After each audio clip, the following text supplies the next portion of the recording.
Magandang araw. General Cuadrolas Casimero at Wonderboy Carlos Martin posibleng ipag-utos ng WBO na maglaban sila para sa WBO Super Bantamweight Title Eliminator dahil hindi na daw matutuloy ang laban ni Martin at David Picasso. Si General Casimero ay rank number 4 sa WBO Super Bantamweight at si Carlos Martin naman ay number 1 kung saan ang champion dito ay si Naoya Inoue. Ang sinumang mananalo sa kapanabik na all Filipino matchup na ito ang magiging mandatory challenger para makalaban ang undisputed king na si Naoya Monster Inoue bago ito tuluyang umakyat sa featherweight division. Hati naman ang mga opinion ng mga fans. Naniniwala ang maraming fans na bentahe pa rin ang karanasan at lakas ni Casimero lalo na't galing siya sa mga malalaking laban. Kung matutuloy ito, tiyak na hahatiin nito ang suporta ng mga Pinoy boxing fans. Ngunit magsisilbi rin ito na napakalaking hakbang upang muling makatapak sa world title stage ang isa sa ating mga pambato. At kikita ng milyong-milyong piso ang isa sa kanila kapag nakalaban si Naoya Inoue, kung saan nasabi na ni Wonderboy Carlos Martin na handa na siyang kalabanin si Inoue. Si Casimero naman ay kumpiyansa na tatalunin si Inoue.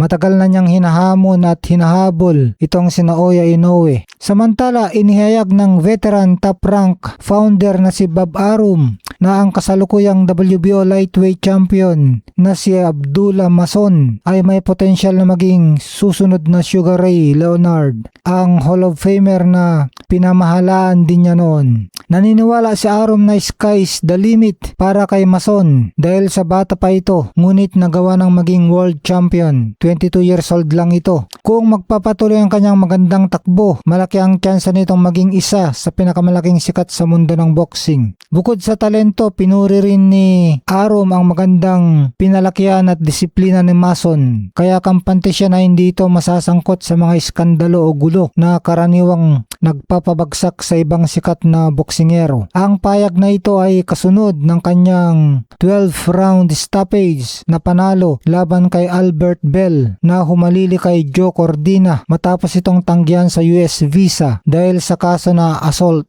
Bagamat naging madumi at nahirapan sa simulang laban, nagawa pa rin ni Mason na makuha ang panalo sa pamamagitan ng 2 knockdown sa huling 3 minuto. Samantala, nagalit naman sina Devin Haney at Ryan Garcia dahil sa tingin nila ay masyadong maaga at hindi patas ang pagpapatigil ng referee. Bad versus stoppage sa laban sa pagitan ni Abdullah Mason at Albert Bell. Hindi napigilan mag-tweet ng WBO welterweight champion na si Devin Haney at tinawag itong worst stoppage I ever seen.